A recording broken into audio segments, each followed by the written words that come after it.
Chers amis, bonjour. Nous allons lire la première paracha du Sefer Bamidbar et qui commence justement par le livre des nombres. Il s'ouvre sur l'ordre de recenser le peuple juif. Chaque homme de plus de 20 ans de chaque tribu devait être compté. Il s'agissait d'un recensement de tous les hommes aptes au service militaire âgés de 20 à 60 ans. La Torah énumère en détail le nombre de ces individus pour chaque tribu respectée, c'est-à-dire Réhouven, Shimon, Yehuda, Naphtali, etc. Cependant, lorsqu'on relit la paracha attentivement, on remarque immédiatement une exception. La tribu de Lévi a été exclue du recensement national. Elle a été comptée séparément et différemment. Ces enfants ont été comptabilisés dès l'âge d'1 mois et non de 20 ans.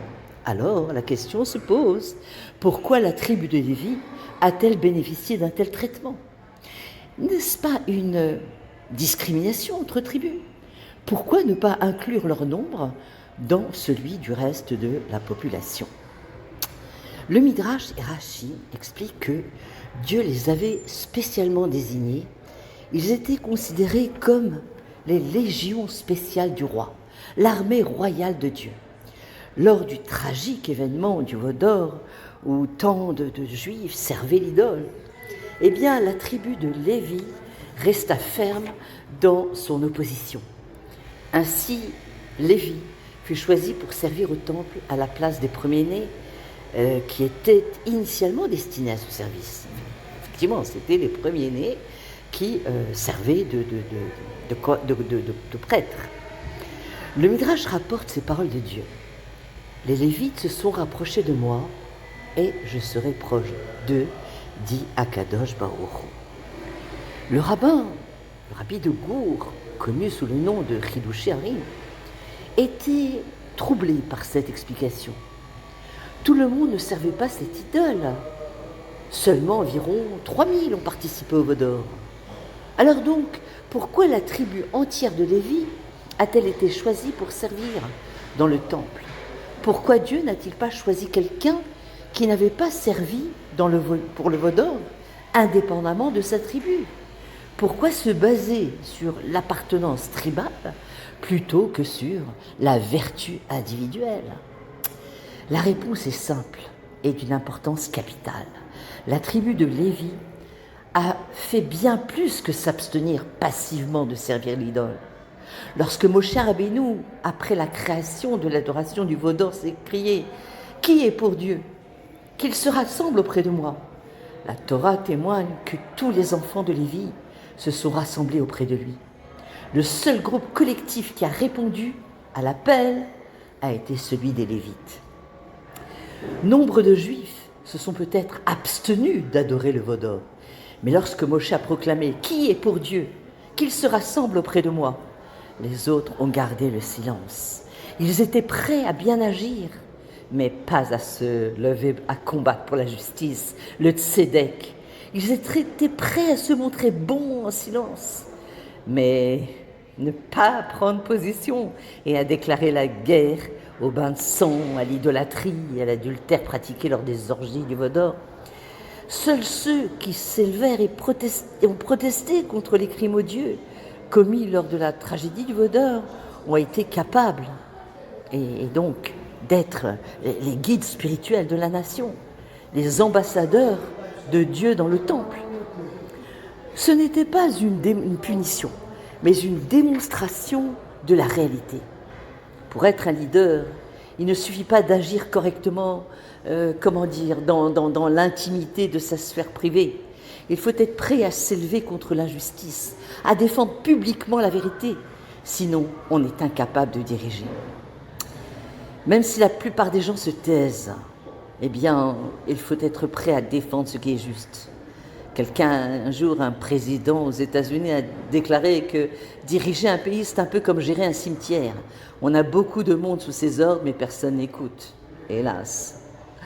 Donc, dans la société occidentale, on parle de témoins innocents. En droit juif, rester passif n'est pas synonyme d'innocence. Dans la société occidentale, on est coupable d'avoir fait quelque chose. En droit juif, on est coupable même sans avoir rien fait. Alors, L'ota mod al damrecha déclare dans le 3e livre de la Torah, ne restez pas les bras croisés face au sang de votre frère. Rester passif ou neutre n'est pas une option. Alors on dit qu'il existe 3 types de personnes dans ce monde. Celles qui font les choses, que les choses se produisent, celles qui regardent les choses se produire, et celles à qui il faut expliquer ce qui se passe. Le triomphe du mal n'est pas uniquement dû aux auteurs de ces actes. Il est aussi le fruit de l'indifférence ou de la peur de nombreux hommes et de femmes ordinaires qui n'osent pas défendre la justice. Pour que le mal prospère, il suffit que les hommes de bien ne fassent rien. Voici une vérité incontestable. Lorsque des hommes intègres perdent le courage ou la volonté de protester contre l'injustice, alors la moralité meurt. Lorsque les multitudes de personnes moralement respectables ne ressentent pas l'impérieuse responsabilité de combattre la haine et le mal qui ronge leur société, eh bien le mal prospère. Cela est vrai pour chaque crise physique ou spirituelle qui frappe aujourd'hui nos peuples et nos communautés. Lorsque des personnes de bonne volonté se taisent face aux abus commis sur des enfants, des violences conjugales, ou des femmes piégées par des hommes sans scrupules qui refusent de leur accorder le guet, lorsque des rabbins hésitent à prendre position contre leurs fidèles qui désobéissent aux consignes qu'ils leur demandent de faire pour sauver des vies, alors, bien sûr, nous laissons des innocents souffrir. Les dirigeants doivent avoir le courage de prendre la parole. Le silence face à une tragédie est un crime en soi. C'est pour cette raison que seule la tribu de Lévi a reçu le privilège de représenter la sainteté et de servir au temple. Si le silence peut parfois vous dédouaner de toute culpabilité, il ne va jamais nous conférer la force d'un leadership.